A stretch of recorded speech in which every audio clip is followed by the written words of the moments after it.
はい、こんにちは。フロリダジャックです。以前に軽バンのエンジンから冷却水が漏れていました。ウォーターポンプのところから漏れていて、そのウォーターポンプを変えようとし始めまして、そこで中止しました。ウォーターポンプのギャスケットが漏れ始めるのであったら、他のギャスケットもそうじゃないの？例えば、ヘッドギャスケットが漏れ始まったらどうするんじゃという考えで計画が変わりました。エンジンをオーバーホールします。この軽バンをもう最初に買った時に、綺麗にすればいいんじゃという考えがありました。あんまりお金入れたくないは当然だけど、いろんなところがもう古いから、そういうことで、今までね、庭で適当整備してたんだけど、フルリストアをするんだったら、ガラージに入れるしかないなと思って、楽しい動画になるかわからないけれども、とりあえずそういうことで、この動画を最後まで見ていただければ幸いです。よろしくお願いします。後ろにあるエンジンを下から下ろさないといけないんだけど、その前にこの邪魔するバンパーを下ろしましょう。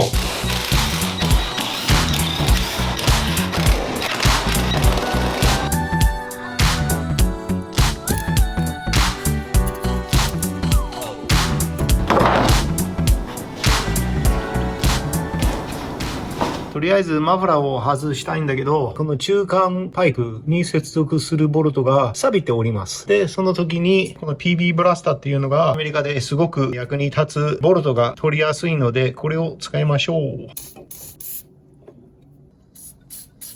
このマフラーを取ろうとしますが、ボルトのナットが非常に錆びてます。PB ブラスターをかけたんだけど、取れるかどうかわからない。その前に作業がスムーズに行うために整備士の薬、キリン一番搾り。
今日の動画はここまでにします。マフラーと中間パイプを取っただけになってしまうんですけど、久しぶりに車に手を出すっていうことが良かったです。楽しかった。やることが非常に多くて、気楽的に前に進むつもりなんですけど、喜んでいただければ、いいねをサムズアップをしていただければ、またはこういうチャンネル登録には興味あれば、ぜひお考えください。次回の動画を楽しみにしてください。よろしくお願いします。じゃあね。